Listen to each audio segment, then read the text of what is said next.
नमस्कार दोस्तों, railway man Satish के यूट्यूब चैनल में आप लोगों का बहुत बहुत स्वागत है। अभी आप लोगों ने रेलवे एनटीपीसी का फॉर्म भर लिया होगा, संबंधित जोन का चयन आपने कर लिया होगा। फॉर्म भरने के बाद अब आपका सिर्फ और सिर्फ एक काम होना चाहिए, इस वैकेंसी को क्लियर करना, वह अपने डिजायर्ड पोस्ट को पाना। इसके लिए आपको अभी से बगैर किसी भी जोन का सोचे कि किस जोन से कौन सा फॉर्म पड़ा है, कितने लोगों ने फॉर्म डाला है, क्या कितनी कंपटीशन है वहाँ पर, इन सब के बारे में अगर आप सोचेंगे तो निश्चित तौर पे आप उस कंपटीशन में पीछे हो जाएंगे। तो अभी से एट द टिल आज फॉर्म का आखिरी दिन है, आपने फॉर्म डाल दिया है। अब आपका सिर्फ और सिर्फ एक काम हो रहा कि उस जोन से उस आपके जो वैकेंसी आपको फिल करनी है, जो पोस्ट के लिए आप तैयारी कर रहे थे, उसको आप सिक्योर करें। तो इसी सेक्शन में मैं Satish Kumar Madeshiya, station master, Indian railway, आपको कुछ इम्पोर्टेंट टिप्स और अपने तैयारी के समय अपनाई गई बहुत सारी चीज़ों के बारे में धीरे धीरे आपको इसके बारे में सूचना दूंगा या बताऊंगा कि आप अपने तैयारी को किस तरह से लगातार बूस्ट करेंगे। तो आइए अभी आप नॉर्मल बातें करते हैं कि इस वैकेंसी में क्या क्या पूछा जाएगा। तो आपको पता है कि एसएससी, सीजीएल और रेलवे दो अलग अलग चीज़ें हैं। सीजीएल में जहां आपका एक इम्पॉर्टेंट सेक्शन पड़ता है इंग्लिश इस एग्ज़ाम में नहीं है, तो आपको सिर्फ मैथमेटिक्स, जीएस, रीजनिंग की ही तैयारी करनी है, जिसमें तो आपका सीबीटी 1 और सीबीटी 2 दो फेज़ में ये आपके एग्ज़ाम होंगे। उसके बाद आपका स्किल टेस्ट हो गया या तो सीबीएटी हो गया, जिसे आप साइको टेस्ट कहते हैं। जैसा कि मैंने आपको बताया कि इसमें मैथ्स, जीएस और जनरल इंटेलिजेंस ही टॉपिक हैं। तो इन टॉपिक को आप शुरू से ही ऐसे तैयार करें कि आपका सीबीटी 1 हो, साथ में साथ सीबीटी 2 की तैयारी आपकी एडअप होती जाए। ना कि आप ऐसे पढ़ रहे हैं कि सीबीटी 1 पहले रख रहे हैं फिर सीबीटी 2 बाद के लिए आप सोच रहे हो, तो आपकी बहुत बड़ा मिस्टेक होगा। शुरू में मैं अपनी तैयारी में क्या करता था, जो भी चीज़ें थी मैं उससे सोचता था कि मैं सीबीटी 2 में भी ऐसे तैयारी करूँ कि जो मैंने आज पढ़ा है वो सेम चीज़ मेरी सीबीटी 2 में भी मेरी साथ दे। तो इसी हिसाब से मैं आपको कुछ टिप बताता हूँ। तो सबसे पहले आप अपने तैयारी में सबसे इम्पोर्टेंट जो चीज़ है वो है टेस्ट सीरीज।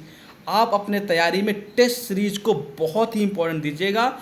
टेस्ट सीरीज दो वे से आप दीजिएगा। पहला होगा आप ऑनलाइन, दूसरा ही मार्केट में बहुत सारे अच्छे पब्लिकेशन के टेस्ट सीरीज आए हुए हैं। आप उन test series offline test series को पिकअप करें, उन्हें टाइम निकाल के सॉल्व करें।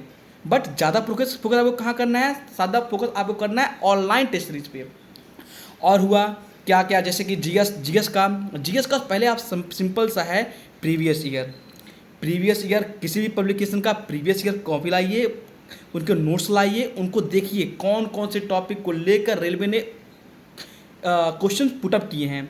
करंट अफेयर से भी बहुत सारे टॉपिक उठाए जाते हैं, जहां पर आपको लगातार अब डेली बेसिस पे करंट अफेयर आपको देखना है। डेली बेसिस पे आपको वीडियो देखना है, जिससे आपको करंट सिनारियो का लगातार आपको एडअप होता जाए। नहीं तो आप क्या करेंगे कि एग्जाम टाइम में चलो हम 6 महीने का उठा के पढ़ लेते हैं। आप 6 महीने का पढ़ लेंगे, उसमें कोई दिक्कत नहीं है, पर 6 महीने का पढ़ने तो क्या आपको कितना याद रहेगा। मान लीजिए अभी जो वॉर चल रहा है इजराइल और फ़िलिस्तीन के बीच में, तो कहाँ फ़िलिस्तीन अब उससे भी लीडरशिप पूछ सकते हैं, बहुत सारे मिसाइल्स के बारे में आ रहे हैं, उससे भी चीज़ें पूछ सकते हैं। तो ये सब इंपॉर्टेंट टॉपिक हैं जो ये आपके सिंपल से जो डेली के करंट अफेयर कंप्लीट कराते हैं, वो इन सब चीज़ों को एडअप करते जाते हैं, बताते जाते हैं। तो आपके लिए बहुत प्लस पॉइंट होगा। और हुआ कि इंपॉर्टेंट टॉपिक स्टैटिक जीके आप पढ़िए। मैं आपके लिए भी कुछ टॉपिक्स मैं लगातार लाता रहूँगा, जिससे आपका एडअप होता रहे, है ना। और मैथ्स के भी इंपॉर्टेंट टॉपिक मैं लाता रहूँगा, जीएस के भी इंपॉर्टेंट टॉपिक मैं आपके लिए लगातार लाता रहूँगा, जिससे आप लगातार अपनी तैयारियों को बूस्ट करते रहें। और हुई बात, कितने लोग सोच रहे हैं कि मैंने यहाँ फॉर्म डाल दिया है, मैंने वहाँ से फॉर्म डाल दिया है, वहाँ बहुत वैकेंसी है, वहाँ कॉम्पिटिशन कम होगा। देखिए, पिछली बार रेलवे की वैकेंसी आई तो बहुत ज़्यादा वैकेंसी थी।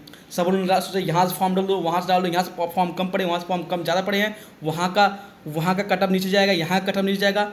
ये सब सिर्फ और सिर्फ बेफजूल बातें हैं। अगर आपको सिलेक्शन चाहिए तो आपका 10 में भी सिलेक्शन होगा, 1000 में भी सिलेक्शन होगा। अगर आपका सिलेक्शन होना है, अगर आप ये सोच के अभी डिमोटिवेट होंगे कि वहाँ फॉर्म बहुत कम है, इस बार फॉर्म तो बहुत कम है, मेरा नहीं होगा, तो डेफिनेटली आपका नहीं होगा। तो अपनी आप मेंटल कंडीशन को, मेंटल स्थिति को अभी से इतना स्ट्रांग करें जिससे आप फाइट करें। आप अपने आप को फाइट करने के लायक तो बनाएं। आप टेस्ट सीरीज में 120 में से 100 में से आप मैक्सिमम स्कोर तो करो। आप टेस्ट सीरीज में पहले फाइट करो। आप एग्ज़ाम के पहले तक आप जितना टेस्ट सीरीज दोगे सोचो कि उतनी बार आप एग्ज़ाम में बैठ रहे हो।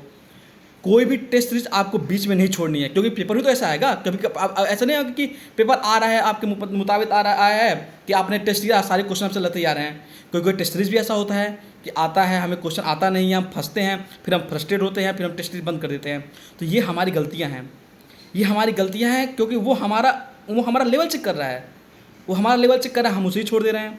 तो सिंपल सी बात है, अभी से आप लग जाइए तैयारी में। लगातार टेस्ट सीरीज देना है, नोट्स बनाने हैं, नोट्स आपको पक्का बनाना है, क्योंकि जो आप CBT 1 में पढ़ेंगे वही CBT 2 आपके लिए बहुत इंपॉर्टेंट रोल प्ले करेगा। और करंट अफेयर आप ऐसा मत सोचिए कि करंट अफेयर एक साथ आप करेंगे। थोड़ा बहुत भी आप मत सोचिएगा कि करंट अफेयर में 1 महीने को उठा के पढ़ लूँगा, 6 महीने को उठा के पढ़ लूँगा, उस हिसाब से मैं एक साथ तैयारी कर लूँगा। ये आपकी बहुत बड़ी गलती होगी, क्योंकि रेलवे जो भी होता है पहले से वो करंट अफेयर से रिलेटेड भी कितनी बार GS पूछ लेता है। तो ये बहुत इंपॉर्टेंट आपके लिए ये चीज़ होगा, है ना। अब प्लस वो मैथ्स की प्रैक्टिस लगातार करनी है। डेली बाय डेली आपको एक सेट मैथ्स का निकालना है। जगह होता है सेट वाइज ही बनाते हैं, बहुत सारे पेपर बनाते हैं, पब्लिकेशंस हैं, ऑनलाइन टेस्ट सीरीज हैं, सेट वाइज आपको देती हैं। हमेशा एक सेट उठाइए। आपके दिन की शुरुआत मेरे हिसाब से मेरा तो टेस्ट सीरीज होता था, मैं अपने दिन की शुरुआत टेस्ट सीरीज से ही करता था। जैसे होता है कि सुबह सुबह उठ के एनर्जी ज़्यादा चाहिए होता है तो टेस्ट सीरीज दो, उससे कुछ अच्छा फील अच्छा थोड़ा स्कोर हो जाता है था। तो दिन ब दिन पूरे दिन लगता था कि हाँ अच्छा किए और अच्छे पढ़ते हैं, सिलेक्शन और नज़दीक आ गई।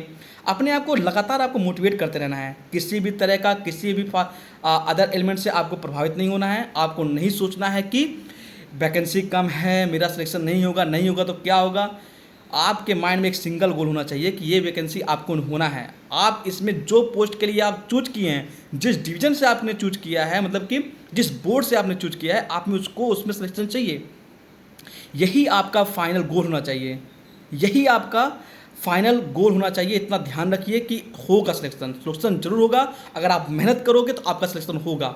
अगर आप डिमोटिवेट होंगे तो चीज़ें बहुत ज़्यादा गड़बड़ हो जाएंगी। तो लगातार अपनी तैयारी को आप बूस्ट करें, लगातार टेस्ट सीरीज दें, और मैं धीरे धीरे करके बहुत सारे टॉपिक आपके लिए लाता रहूँगा। मैथ्स, रीजनिंग, GS के मैं अपने नोट्स से चीज़ें निकालूंगा, जहाँ पर मैंने डिफरेंट नोट्स बना रखे हैं, उस सब के बारे में भी मैं आपको बताता रहूँगा। आपके लिए नए नए टॉपिक लाता रहूँगा। हालांकि रेलवे जॉब के साथ ये सब करना थोड़ा बहुत मुश्किल पड़ता है, बट मैं इसके लिए मैं धीरे धीरे प्रयासरत हूँ। ठीक है, इसी के साथ धन्यवाद, नमस्कार।